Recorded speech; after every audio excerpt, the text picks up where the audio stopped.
Mabiyayang gabi sa mga lingkod ng Ama na narito sa templong ito.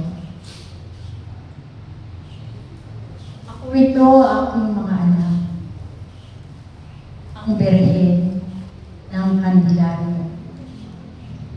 Ako'y narito sa inyong harapan at nais ko na kayo'y pagkalooban ng isang kandila para sa inyong buhay.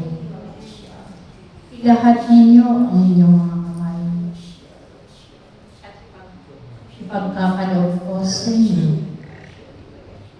ang isang kandila. Ito'y magsisilbing liwanag ninyo sa inyong mga buhay. Kung sino man ang nadirinlan sa kanyang buhay o kaya'y pinanghihinaan ng loob, ito ang magsisilbing liwanag sa inyong mga buhay. Kaya'y itago niyo ito sa inyong mga puso.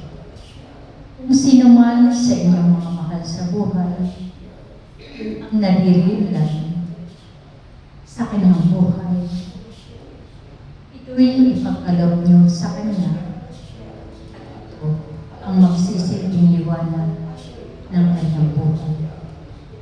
Kaya kayo na narito na tinawag ng Ama, naway huwag kayong huminto sa inyong paglilingkod.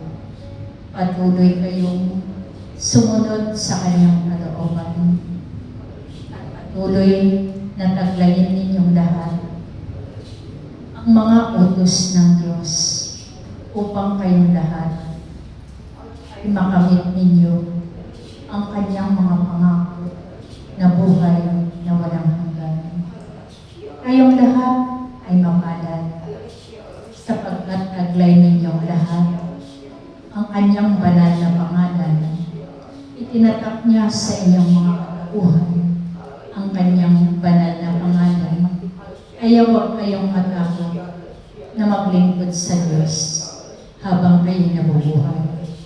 Kayo'y mahalaga sa Ama sapagkat kayo'y kanyang anak. Kaya sumikapan ninyong palagi na kayo'y gumawa ng mabuti.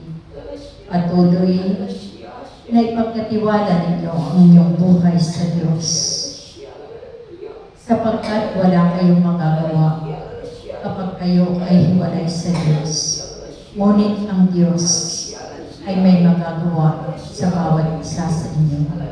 Patuloy kayong lumapit sa Kanya at patuloy na kayo'y Kanyang iingatan sa inyong mga buhay. Huwag kayong lalayo sa piling ng Diyos. Patuloy kayong maglingkod hanggang wakas ng inyong mga buhay at tunay na hindi kayo magbibigong aking mga anak.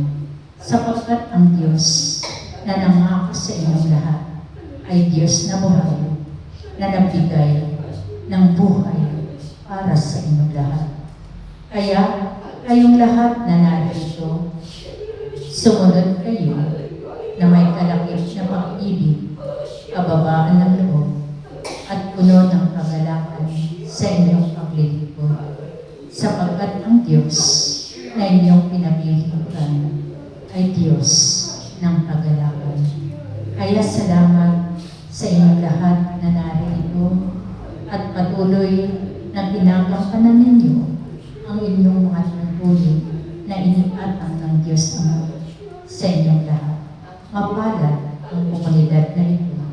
Pinasasalamatan ng Ama ang komunidad na ito sapagkat patuloy na kayo'y narito anuman ang dinaranas ninyo na pag-uusig.